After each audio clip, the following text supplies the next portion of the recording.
Hey guys, tonight we're staying up way past bedtime. The rain taps on the classroom windows like impatient fingernails, each drop sliding down the glass in slow silver streaks. The fluorescent tubes overhead hum in that low, tired way they do after the janitors kill the main breakers, leaving only the emergency strips glowing a sickly yellow. Somewhere down the corridor, a locker door creaks open by itself, then slams shut with a metallic cough that bounces off cinder block walls. You probably won't make it to morning after this one.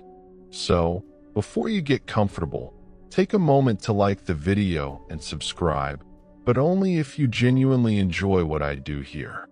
Drop your location and local time in the comments. I always read them when the screen flickers at 3 a.m. and I need to remember I'm not alone. Now, dim the lights, maybe crack open a window for that midnight breeze, and let's walk the halls together. I'm still in Mr. Halvorson's chemistry room, 3rd floor, East Wing, room 312 if the faded plaque hasn't peeled off yet. Detention ran late because I mouthed off about valence electrons, and Halvorson has the sense of humor of a rusted Bunsen burner. The clock above his desk reads 11:57 p.m., same as it has for the last 43 minutes. I swear the second hand twitched once, then thought better of it. Outside the door, the hallway stretches both ways like a throat that forgot how to swallow. Moonlight spills through the trophy case glass and paints the floor tiles in checkerboard shadows. The air smells of wet tile cleaner and that ghost of cafeteria pizza that never quite leaves the vents. My sneakers squeak when I step into the corridor. The sound feels too loud, like I'm announcing myself to an empty audience. I'm supposed to be heading straight to the exit by the gym, but the big analog clock at the far end, the one bolted above the water fountain, catches my eye. Everyone calls it the hallway clock. Its black hands sit frozen at 3:15, have for years. Rumor says a kid named Darren Wu vanished right under it back in '98, and the mechanism seized the second he disappeared. The school district never replaced it. Budget cuts or superstition. Take your pick. I think some lessons were never meant to be taught. I walk toward it because the rain is louder out here, drumming on the skylight 30 feet up. The emergency lights buzz in Morse code I can't decode. My phone says 12:01 a.m. now, but the hallway clock still insists on 3:15. I stop beneath it, tilt my head back. The glass face is cracked in a spider web that starts at the number 12 and radiates outward like a scream frozen mid-breath. That's when I hear the first anomaly, a soft, papery scrape from inside the wall, like someone dragging a fingernail across drywall. I freeze. The sound stops. Starts again, slower. It's coming from the trophy case to my left. Inside, the 1986 state championship basketball trophy glints under the half-light, but the reflection in its polished base shows me standing alone. Except there's a second shape behind me, tall and thin, wearing a letterman jacket 2 sizes too big. I spin around. Nothing. Just rows of lockers painted that chipped institutional green. My pulse is doing jumping jacks. I tell myself it's the angle, the curve of the metal, some trick of moonlight. But the scrape keeps time with my heartbeat now, and the air turns colder, like the building just exhaled through a freezer. I take one step back. The floor tile under my heel is wet. Rain must be leaking through the ceiling somewhere. A single drop falls from above, lands on my wrist. It's warm. I look up. The skylight is intact, no leaks. Another drop hits my cheek. I wipe it away and stare at my fingers, faint red, diluted like watercolor. The emergency lights flicker once, twice, then hold steady. When they come back, the hallway clock's minute hand has twitched, barely a millimeter, but enough. It's pointing at the 16 now. I laugh, a nervous bark that echoes too far. Clocks don't bleed. Hallways don't breathe. I'm tired, that's all. Too many late nights cramming for AP Calc. Too many energy drinks. I turn to leave, but the PA system crackles overhead, a sound like throat-clearing static.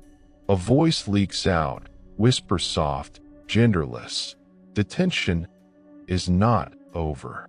The words aren't in English exactly. They arrive in my head already translated, the way dreams do. I've never heard the PA activate after hours. Mr. Halvorson swears the office cuts power at 10.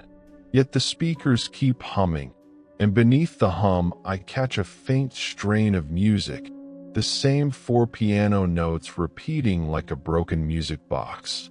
It's the melody they play every morning during homeroom announcements, except slower, underwater. I backpedal until my shoulders hit the lockers. The metal is ice cold through my hoodie. The piano notes fade, replaced by a single word stretched into a sigh. Darren. My mouth goes dry. Darren Wu. The kid under the clock. I glance up again. The hands haven't moved back. 3:16 now, stubborn as ever. But my phone reads 12:04 a.m. 3 minutes gone in a blink. I didn't feel them pass. The trophy case reflects me again, and this time the tall shape is closer, head tilted like it's listening. Its face is a smudge, no features, just shadow wearing a jacket. I slam my palm against the glass. The reflection ripples like water, then snaps back to normal. Only me, breathing fog onto the surface. I need to move. The exit by the gym is 2 corridors down, past the library wing that's been locked since the flood of '09. I jog, sneakers slapping wet tile. Behind me, the piano starts up again, louder, following. Each note lands half a second after my footfall, like an echo that learned my rhythm. At the intersection, I skid to a stop. The hallway clock is visible behind me, tiny with distance, but its hands are crawling. 3:17, 3:18, while my phone freezes at 12:04. The second hand on my screen stutters, then stops entirely. Batteries at 89%. It was 91% a minute ago. I round the corner toward the stairwell. The emergency exit sign glows red, but the door beneath it is chained shut, links thick as my wrist. A handwritten note taped to the push bar reads, "Use main lobby after 10 p.m., board policy." Great. Lobby's on the other side of the building. The piano is right behind me now, inside my skull. I smell chalk dust and wet paper, the ghost of every pop quiz ever. My shadow on the wall stretches too long, fingers too thin. I don't look back. I think some lessons were never meant to be taught, but the hallway disagrees. It wants another student. The lobby doors are supposed to be unlocked until midnight for after-school activities, but as I push through the double doors from the east wing, the chain rattles like bones in a drawer. Padlocked. A sign hangs crooked on the glass. Lobby closed for maintenance. Use side exit. Maintenance at this hour? The school's boiler room is down in the basement, not up here. I press my face to the window. Outside, the parking lot is a black sea under sodium lamps, my bike chained to the rack like a forgotten promise. Rain sheets across the asphalt, turning it into a mirror that reflects nothing but blurred lights. I curse under my breath and turn back. The piano notes from the PA have stopped, but the silence feels heavier, like the building is holding its breath. I head west now, toward the library wing. The one they sealed after the pipe burst flooded the stacks in 2009. It's the quickest way to the side exit by the auditorium. The corridor here is narrower, lined with corkboards pinned with faded flyers for pep rallies and chess club meetings from last semester. My footsteps echo solo, but every third step, I swear there's a faint squeak answering from behind, like sneakers on linoleum that's just been mopped. Curiosity tugs at me like a loose thread. Why the PA? Who flipped the switch? The office is locked. I tried the knob earlier when Halvorsen stepped out for coffee. Maybe it's automated, some glitch in the system. Schools like this one, built in the 70s with brutalist concrete blocks and miles of exposed piping, have all sorts of wiring issues. Realistic enough. The architecture here is a maze, with dead-end alcoves where old vending machines rust away, and ventilation shafts that carry whispers from one floor to the next. I passed the library doors, chained like the exit, but with a gap wide enough for a hand. Through the wire mesh glass, the stacks loom in shadow, bookshelves like ribs in a giant chest. A single desk lamp glows in the back, the kind with a green shade that librarians use for late-night cataloging. Was someone in there? The light flickers, casting long fingers across the carpet. I shouldn't stop, but I do. The chain clinks as I peer closer. No one visible, just rows of spines labeled in Dewey Decimal, the air thick with that musty paper smell mixed with damp from the old flood. Then the PA crackles again, louder this time, right above me. Static hisses like rain on hot pavement. Then the voice returns. Attention, students. Please report to the clock. It's fragmented, words dropping in and out like a bad radio signal. But underneath, that piano melody resumes, the 4 notes dragging slower, each one pulling at my chest. I feel it in my bones, a compulsion to turn back, like the hallway is reeling me in. Fear creeps in now, cold as the draft seeping under the library doors. My hands shake as I check my phone. Still 12:04 a.m., the screen frozen. I tap it. The battery dips to 87%. No signal bars, either, usually spotty in here, but zero. The voice on the PA shifts, no longer announcements, but a murmur, names tumbling out. Darren, Emily, Raj, lost, in the halls. Emily, that rings a bell. Back in freshman year, there was talk of a girl who vanished during a lockdown drill in '05. Rumors said she hid in the basement stairwell and never came out. The school hushed it up, blamed runaway parents. But kids whispered about shadows in the mirrors, reflections that lingered after you walked away. I back away from the library, heart hammering. The mythic element hits me like a chalkboard screech. These aren't just glitches. The PA is haunted, broadcasting echoes of the missing. Darren under the clock, Emily in the stairs. Urban legends woven into the building's wiring. I think some lessons were never meant to be taught, especially the ones that teach you how thin the veil is between detention and disappearance. The murmur grows into a chant, the names repeating with the piano, sinking to my pulse. Darren, Emily, Raj, me? No, that's my imagination. But the last syllable stretches, hooks into my name like a finger curling. I run now, past the corkboards where flyers flutter as if breathed on. The side exit should be around the next bend, by the auditorium doors. But as I turn the corner, the corridor stretches longer than it should, perspective warps, lockers receding into dimness like a funhouse trick. I slow, breath ragged. The PA follows, speakers every 20 feet crackling in sequence. The clock, Hasn't moved, but time slips. Slips? My watch. Analog, the one Grandpa gave me, shows 12:07 now.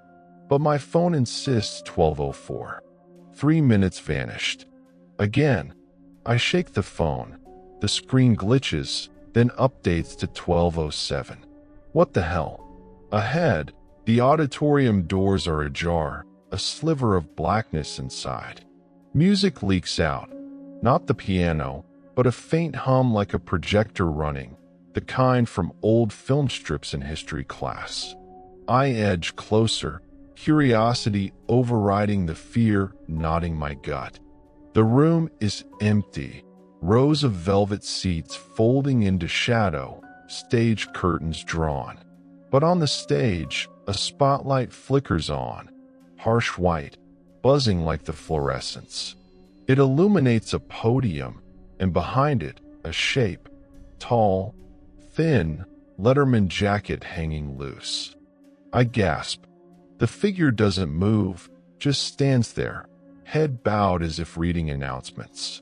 The PA booms now, from the auditorium speakers. Good evening, students. Today's lost and found includes one backpack, red, in the basement. One notebook, spiral-bound, under the clock. One student, forever. The voice laughs, a dry rasp like chalk on slate. Terror floods me, knees buckling. I slam the doors shut, but they swing back open with a groan. The figure lifts its head, face a blur, eyes like smudged ink. It steps forward, shoes squeaking on the wood stage. I bolt, corridor blurring. Lockers slam as I pass, doors popping open, spilling papers that flutter like ghosts. Revelation crashes in. The PA isn't random. It's calling the roll of the vanished, adding names. Darren in 98, clock seizing at 3:15. Emily in 05, stairwell swallowing her during the drill. A real event. I remember the assembly about safety protocols after. Raj, maybe the substitute teacher who subbed one day in 12 and never left the building. Kid said his car stayed in the lot for weeks. The school anchors it all in facts. Old yearbooks in the library would confirm, photos with faces scratched out by time or something worse. I reach the side exit finally, door unchained. Push bar cold under my palms. Outside, rain lashes my face, wind howling through the oaks lining the lot. But as I step out, the PA echoes one last time, faint through the closing door. Detention, extended. My bike lock combination, 315, sticks in my mind. 3:15, the clock's time. I pedal hard into the storm, phone buzzing back to life with signal. Text from Mom. Where are you? It's 12:10.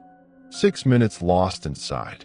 But as I glance back, the school's silhouette looms, windows like eyes. The hallway clock's face, visible from here through the glass doors, glows faintly. Hands at 3:19 now. Moving forward, ticking off the stolen time. The rain washes the red drop from my cheek, but the chill lingers. That faint music follows in my head, the PA's whisper embedding like a splinter. I pedal faster, but the school's shadow stretches long on the wet pavement, reaching. The rain blurs the streetlights into halos as I pump the pedals, tires hissing on slick asphalt. My hoodie clings like a second skin, soaked through, but the chill isn't from the storm. It's deeper, burrowing into my marrow like the PA's whisper still echoing in my ears. I glance over my shoulder. The school recedes, a hulking shape swallowed by the night. But the shadow on the pavement doesn't shorten. It elongates, fingers of darkness clawing ahead, overtaking my bike's front wheel. I swerve, heart lurching, but the shadow wraps around, gentle as fog, and suddenly the road tilts, gravity pulling sideways. I blink, and the bike vanishes. No crash, no skid, just gone. I'm standing inside again, sneakers on dry tile, the air thick with dust and old ink. The library doors loom in front of me, the chain hanging loose now, as if it unlatched itself while I was outside. Was I ever out? My phone says 12:10 a.m., but the battery's at 84%, another dip. The rain patters on the windows here too, but muffled, like it's happening in another room. Curiosity flares first, hot and insistent. If the PA called the missing, maybe the answers are in here, in the forbidden wing where the flood warped the floors and mold claimed the lower shelves. I shouldn't enter, but my hand pushes the door anyway, hinges creaking like a sigh.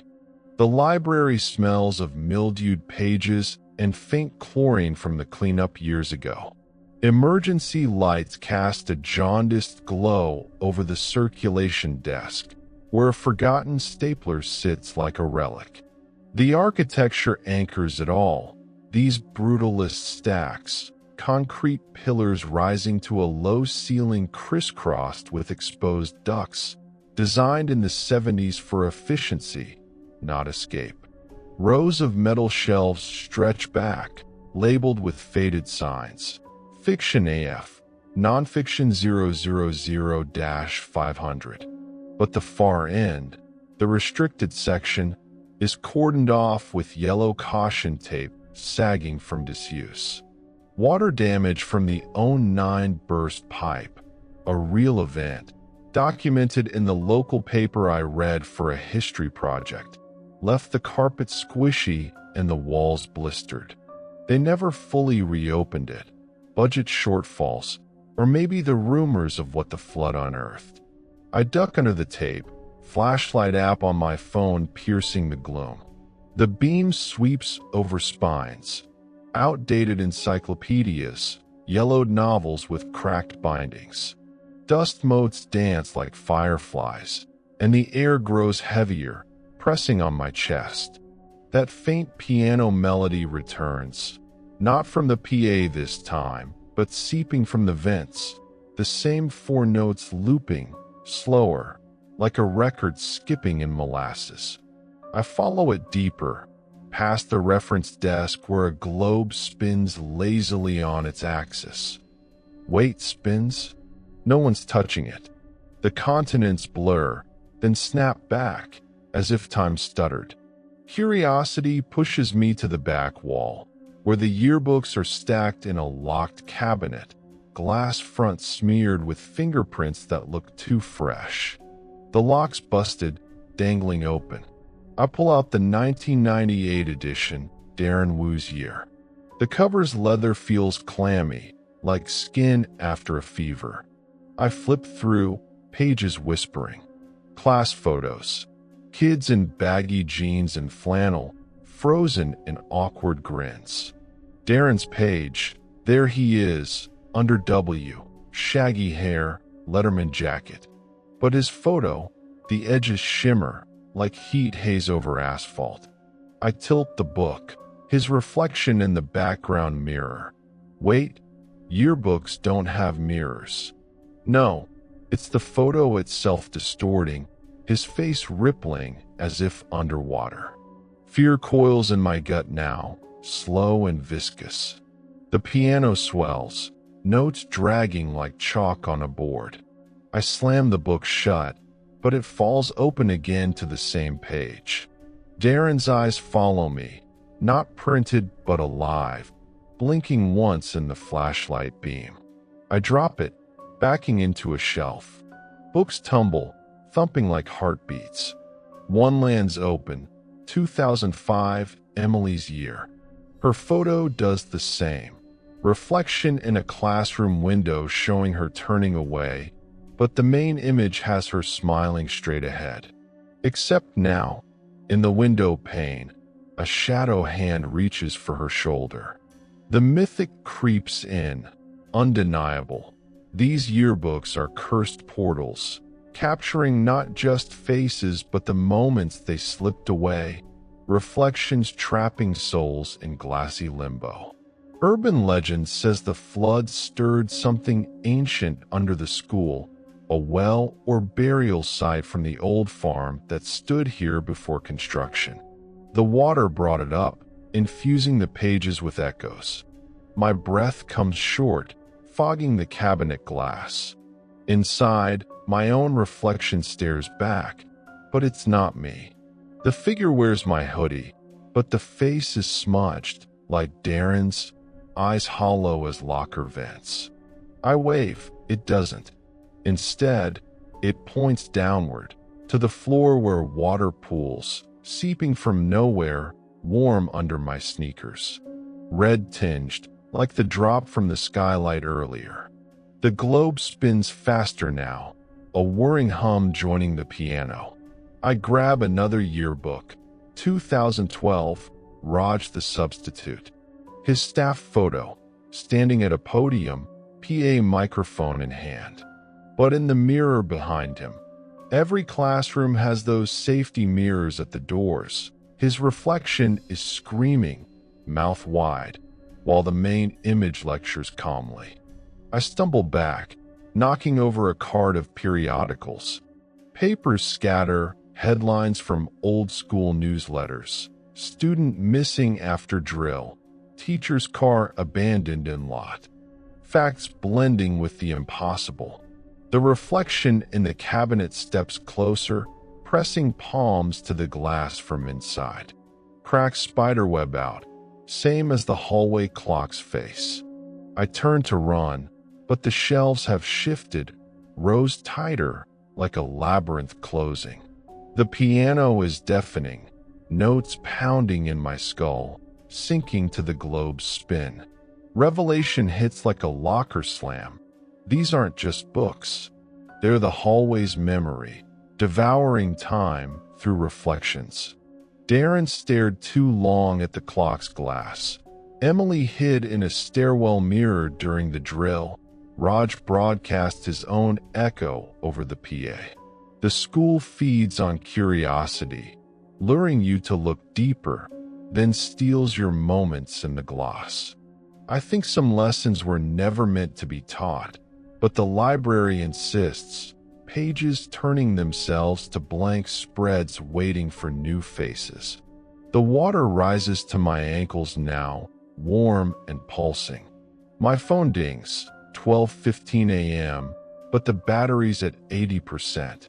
5 minutes gone, slipped into the reflections. The cabinet glass shatters inward, shards tinkling like wind chimes. My reflection climbs out, dripping shadows, letterman jacket materializing over its shoulders. It smiles with my teeth, but sharper. Detention, extended. It whispers, voice crackling like the PA. I bolt for the doors, splashing through the flood that's not there but is. The caution tape snaps as I burst through, corridor air hitting like a slap. Behind me, the library doors swing shut, chain relocking with a click. But the piano follows, faint now, leaking from the vents.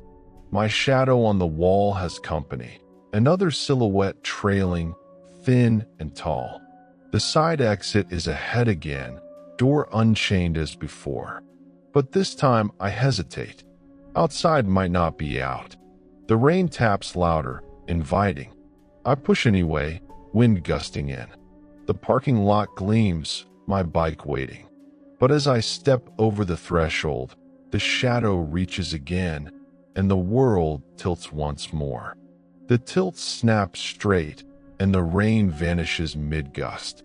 No wind, no wet pavement, just the dry hum of fluorescent lights and the faint drip echoing from somewhere below. I'm not outside. I'm at the top of the basement stairwell, hand on the cold railing, as if I never left the building. The door behind me, the one to the side exit, clicks shut, lock engaging with the finality that echoes down the concrete steps. My phone vibrates. 12:15 a.m. Battery at 77%. Another chunk gone, slipped away like the minutes under the clock. The air here is thicker, laced with the metallic tang of rust and the earthy rot of standing water. Curiosity pulls me downward, a magnetic drag. If the library held reflections of the lost, maybe the basement, ground zero for the flood, hides the source. I descend, each step creaking under my weight. The stairwell is a spiral of gray concrete, walls scarred with water lines from the 09 burst. Those dark stains at knee height, a factual reminder of the pipe failure that closed half the school for weeks. News clippings from back then described it as a freak accident, but whispers among maintenance staff hinted at something unearthed in the muck. Old foundations from the 1800s farmhouse that predated the building, complete with a sealed well that cracked open during repairs. The architecture down here is utilitarian nightmare. Narrow treads, low ceiling with dangling bulbs that sway gently, casting swinging shadows like pendulums. Halfway down, the drip grows louder, sinking to my footsteps. The piano melody filters through a vent grate, muffled but insistent, the notes warping as if played through water. I shine my phone light ahead. The bottom landing gleams wet, a shallow pool reflecting the bulb above in fractured ripples. Steam rises faintly. No, not steam. Mist, coiling like breath on a cold morning. The temperature drops with each step, my exhales visible now. I shouldn't be here. The basement's off limits after hours, doors usually bolted. But this one swung open when I exited earlier, inviting. Fear stirs as I hit the bottom, sneakers splashing into ankle-deep water that's warmer than it should be, like bathwater left to cool. The pool stretches into the boiler room corridor, pipes lining the walls like veins, humming with the building's pulse. Lockers down here? No, storage cabinets, rusted shut, labeled with faded inventory tags from decades ago. I wade forward, the water tugging at my laces. That red tinge again, diluted in the ripples. Blood? No, rust from the pipes. Has to be. But the mythic surges up. This flood isn't natural. The well they uncovered in '09 wasn't empty. It held echoes, time trapped in groundwater, looping the lost moments of those who vanished. Darren, Emily, Raj, swallowed into skips where seconds stretched to years. The piano swells, bubbling from a drain grate in the floor. I kneel, peer through the slots. Darkness, but movement. Shadows swirling like ink in milk. A whisper rises with the mist. Time slips below. My reflection in the water stares back, but distorted, face elongated, eyes too wide. It blinks out of sync with me. I jerk away, water sloshing. The corridor ahead branches. Left to the boiler, right to the old maintenance office, door ajar with light seeping out. A flickering glow, like a projector running. I edge right, curiosity overriding the chill creeping up my legs. The water deepens to mid-calf, warm pulses like a heartbeat. Inside the office, a desk piled with yellowed work orders, a calendar stuck on March 1998, Darren's month. The light comes from an old film projector on a cart, whirring softly, beam cutting through dust to a blank wall where images flicker, grainy footage of hallways, students milling, then freezing as the clock hits 3:15. A boy in a letterman jacket, Darren, pauses under it, looks up, and the film skips, frame jumping. He's gone, clock hand seizing. The reel loops, each pass shorter, time compressing. Fear clamps my throat. The water rises to my knees now, pulling stronger. I turn to leave, but the door slams shut, lock clicking. The projector speeds up, footage blurring. Emily in the stairwell, hiding during the drill, shadow hand from a mirror grabbing her ankle. Skip, gone. Raj at the PA podium, broadcasting, his reflection stepping out. Skip, empty. Then me, standing in the library, reflection climbing from the cabinet. The film shows me here now, waiting, but from behind, a tall shape approaching through the water. I spin, nothing but ripples. The whisper from the grate. Join, the skip. The water's at my thighs, hot now, bubbling. I pound the door, solid, unyielding. Panic surges, breath short. The projector's beam swings, illuminating the walls. Scratches like tally marks, counting days, years. Revelation floods in with the water. The basement is the hallway's gut, digesting stolen time. The flood opened the well, a supernatural sinkhole where minutes drain, looping the lost in eternal skips. Real anchors like the 09 pipe burst mask it, but the well's ancient, cursed from the farmhouse era. Local myth of a farmer who drowned his family there, trapping their echoes in the depths. The film shows the shape closer, jacket dripping. I wade back to the grate, pry it open with shaking hands. Below, a void, but voices echo up. Names, please, layered over the piano. Darren, Emily, help. My phone slips into the water, screen glowing as it sinks. 12:20 a.m., then glitches to 3:15. Battery drains visibly, 70% to 60% in seconds. Time skipping here, devouring. I dive my arm in, fishing for the phone. Arm engulfed to the shoulder, water closing like a mouth. Fingers brush metal, but something brushes back. Cold, bony, gripping. I yank free, phone in hand, but scratches on my wrist, faint red lines. The door creaks open behind me, water receding suddenly, draining into the grate with a gurgle. The projector clicks off, room plunging into dimness from a single bulb. I stagger out, up the stairs, legs heavy as if years heavier. The stairwell seems longer, steps multiplying. At the top, I collapse into the corridor, gasping. My phone updates. 12:35 a.m., 20 minutes lost in the depths. Or was it seconds? The water on my skin evaporates, leaving salt crust like tears dried. I think some lessons were never meant to be taught, but the basement disagrees. It hungers for more skips. The piano fades, but a new sound replaces it. Chalk dragging on a board from a classroom down the hall. Lights flicker there, inviting.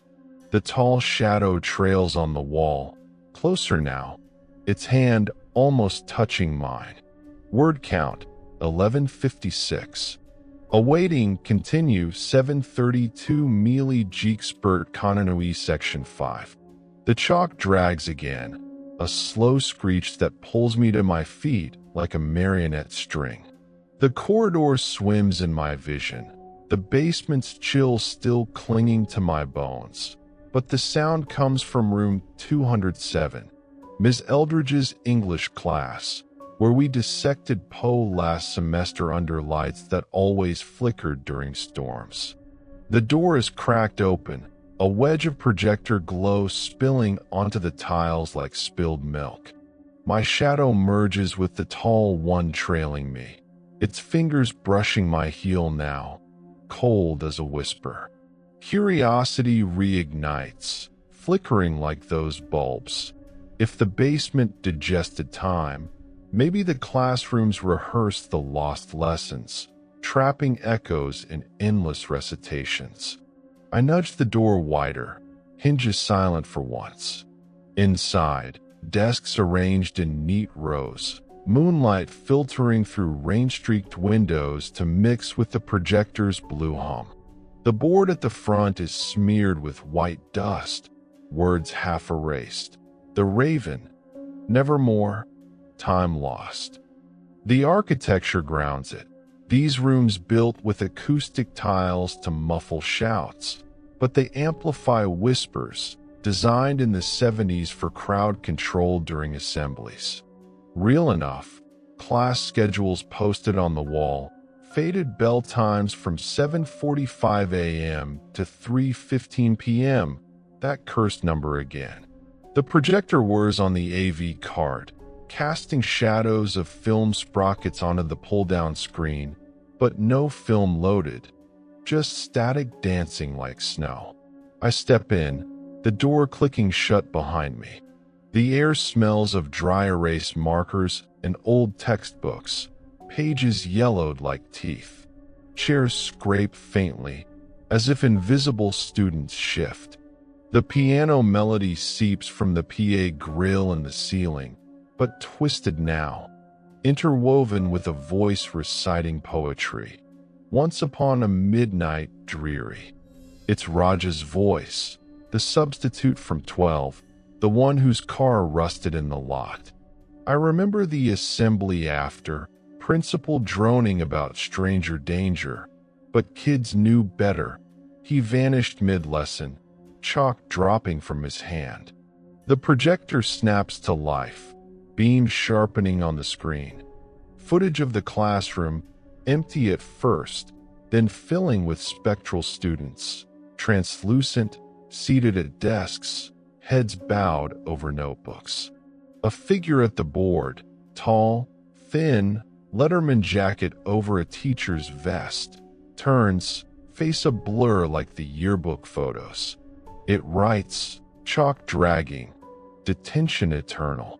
The students echo in unison, voices tinny through the projector speakers. Time slips. Fear wraps around my chest, squeezing.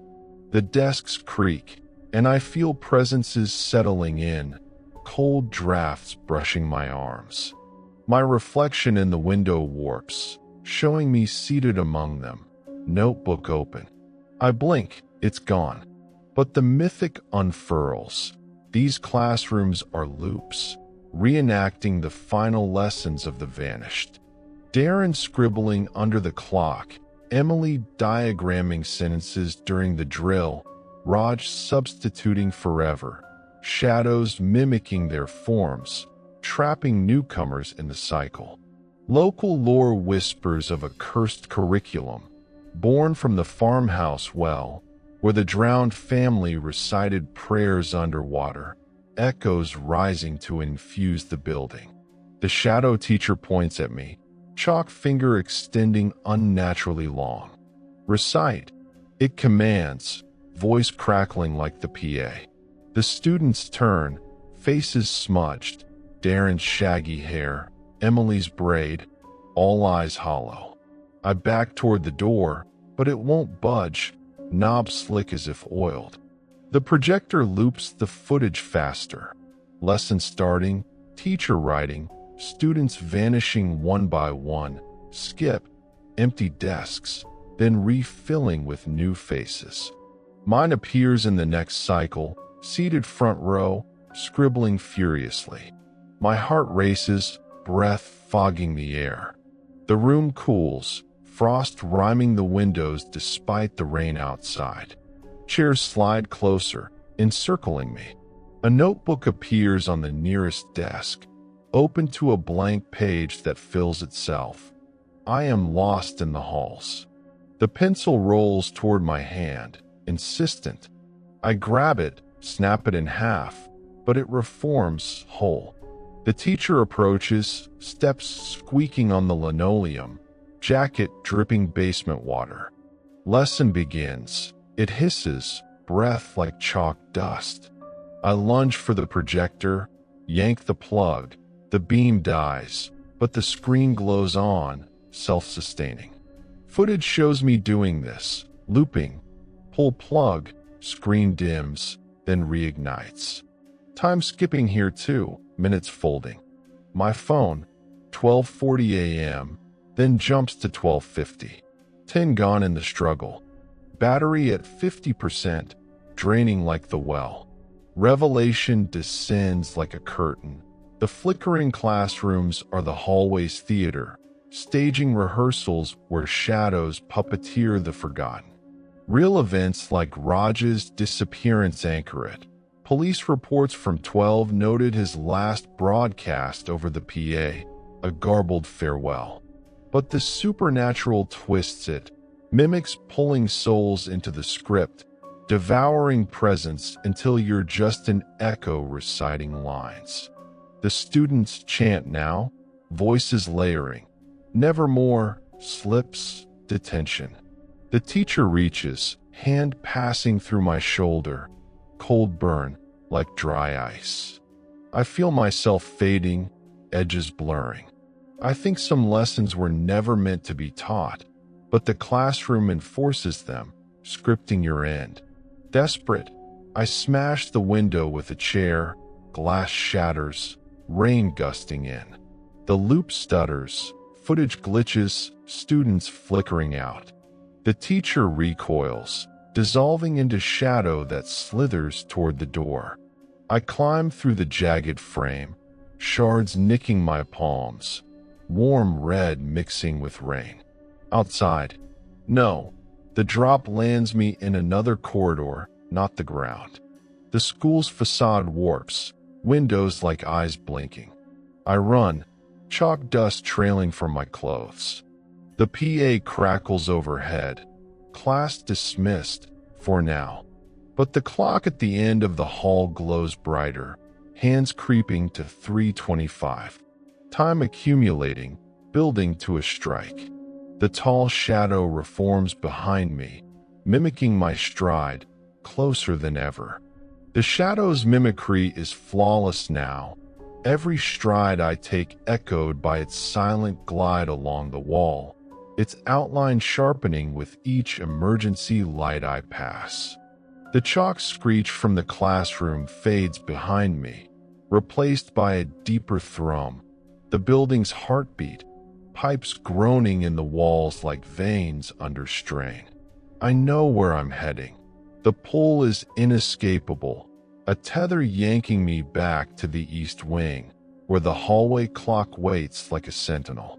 My phone's screen cracks faintly in my pocket. Did I drop it? Time frozen at 12:50 a.m., battery a meager 40%. The corridors loop subtly, intersections repeating, but always funneling me toward that bolted face. Curiosity burns brightest here. At the end, what if I touch the hands, force them to move? The school's architecture conspires. These long straightaways designed for crowd flow during passing periods. But empty now, they stretch like optical illusions, the clock growing larger in the distance. Real blueprints from the 70s show the clock as a central feature, mounted above the main artery to synchronize classes, factual anchor in a sea of dread. But the hands, black as wrought iron, haven't budged since Darren's day, or so they say. I approach, footsteps slowing, the air thickening with the scent of ozone, like a storm brewing indoors. The piano melody returns full force, blasting from every PA speaker in sequence, notes cascading down the hall toward me. The trophy case reflects my advance, but in its glass, the tall shadow overlaps me completely, jacket enveloping my form like a shroud. I stop beneath the clock, neck craning. The face looms, cracks pulsing faintly, as if breathing. Hands at 3:25, 10 minutes advanced since the classroom, stolen from my skips. A drop falls from the 12, landing on my upturned face. Warm, red, tasting of copper when it hits my lip. Fear explodes, a vice on my lungs. The melody warps into screams, Darren's, Emily's, Raj's, layered under the keys, pleading.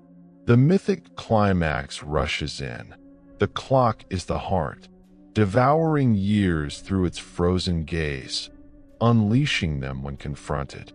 Local tales from the farmhouse era speak of a grandfather clock in the parlor, cursed after the drownings, hands stopping at the moment of death, trapping time in its gears. The school built over it, incorporating the mechanism, feeding on stragglers like me. I reach up, fingers trembling toward the glass. The surface is warm, vibrating. As I touch, the cracks illuminate, red light seeping like blood in veins. The hands twitch, forward, backward, spinning wildly. Time unleashes, the corridor blurs, visions overlaying. I see Darren standing here, 98, backpack slung, looking up as the hand sees. A shadow hand from the reflection pulls him in, body dissolving into mist that funnels into the clock's base. Skip. Emily in the stairwell, 05, drill sirens wailing, her reflection in a puddle reaching up, dragging her down. Skip. Raj at the podium, 12, voice echoing over PA as his shadow steps out, merging, leaving his shell to crumple. The spins accelerate, hallway warping.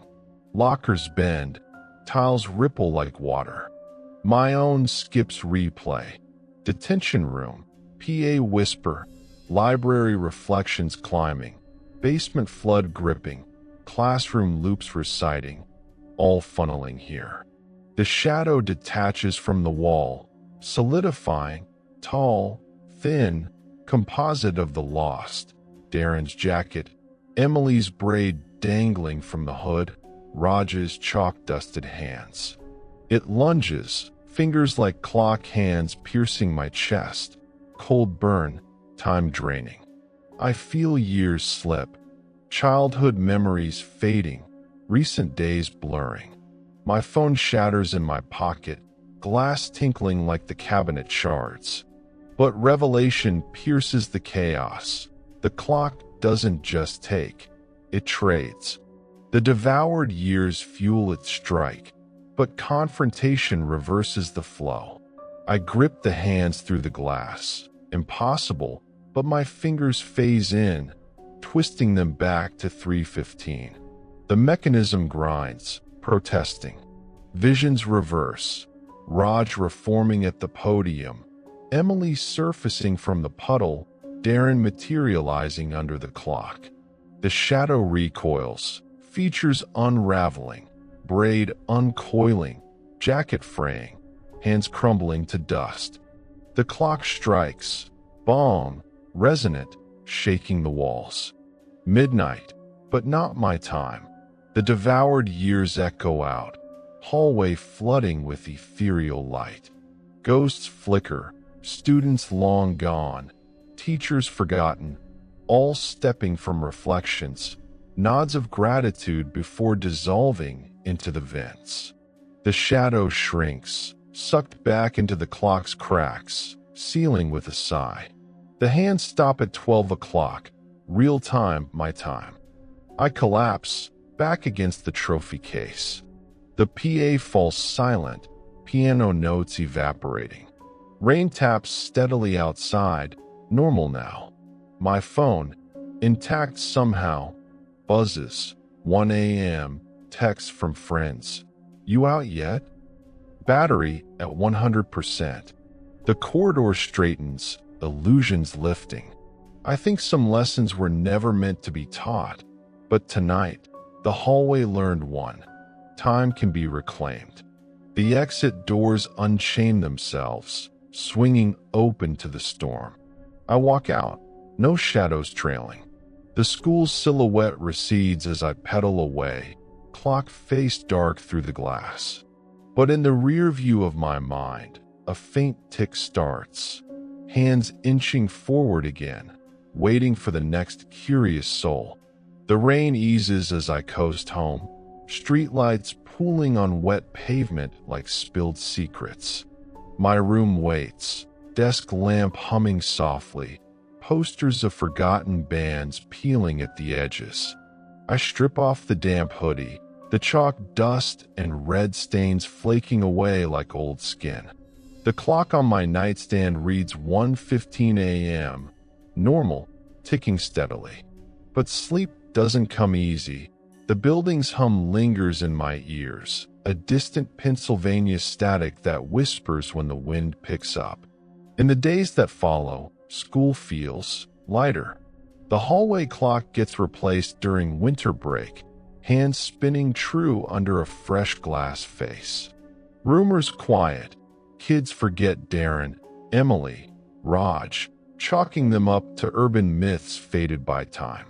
I flip through yearbooks in the reopened library. Photos crisp, no rippling reflections, just smiling.